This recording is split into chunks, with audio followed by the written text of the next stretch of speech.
जैसा कि आप स्क्रीन पर देख सकते हैं, यह रिपोर्ट आ रही है अलग अलग मीडिया हाउसेस के हवाले से निकलकर कि बांग्लादेश के 270 किलोमीटर से भी ज्यादा के एरिया में म्यांमार के अराकान आर्मी ने घुसपैठ कर ली है और कई इलाकों पर कब्जा भी कर लिया है। हालांकि यह अभी भी अनकंफर्म रिपोर्ट है, इस पर आगे और कंफर्मेशन आएगी तभी यहां पर साफ पता चल जाएगा कि जमीनी हकीकत है क्या। लेकिन एक बात निश्चित हो चुकी है कि बांग्लादेश को पूरी तरीके से घेर लिया गया है। एक तरफ भारत है जो बांग्लादेश के बॉर्डर को बिल्कुल सील करके बैठा हुआ है, तो दूसरी तरफ है म्यांमार की अराकान आर्मी जो आज की तारीख में इस पोजीशन में आ चुकी है कि बांग्लादेश और म्यांमार के बीच का जितना भी बॉर्डर है ना वो 100% अराकान आर्मी के कब्जे में है।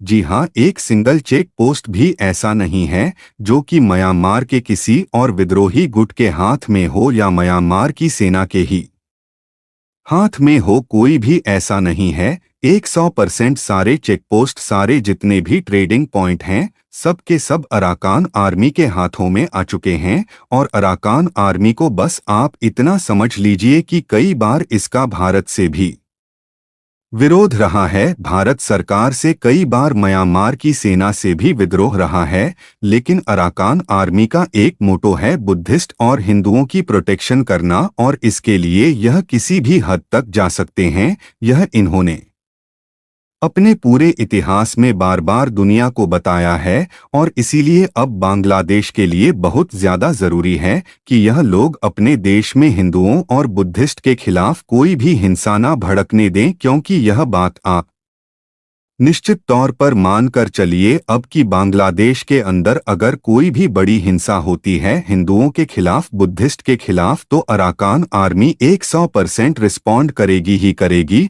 और कई जगह आपको झड़प की भी खबर आ सकती है बांग्लादेश के बॉर्डर पर, क्योंकि अराकान आर्मी किसी के प्रति जिम्मेदार नहीं है और ये ऑलरेडी युद्ध में है। अगर बांग्लादेश के साथ भी इनका युद्ध हो गया तो ये पीछे नहीं हटेंगे। यह तो कॉमन सेंस की बात है। आप लोग खुद सोच लीजिए कि एक ऐसा संगठन जिसका निर्माण ही हिंदुओं और बुद्धिस्ट की सुरक्षा के लिए हुआ हो, वो क्या बांग्लादेश में अपने पड़ोस में उनके खिलाफ हिंसा होने देगा? निश्चित तौर पर नहीं। और यही बांग्लादेश की इस नई नवेली यूनुस सरकार के सामने मुसीबत है, क्योंकि दोनों तरफ से वह घिरे हुए हैं। और अगर उन्होंने ज्यादा अति कर दी, यानी कि हिंदुओं पर ज्यादा अत्याचार अब करें, तो उनकी बैंड निश्चित तौर पर बजेगी। अब यहाँ पर कोई भी क्षमा प्रार्थना याचना नहीं चलने वाली। लेकिन मुझे पर्सनली नहीं लगता कि इनके देश के जो कट्टरपंथी हैं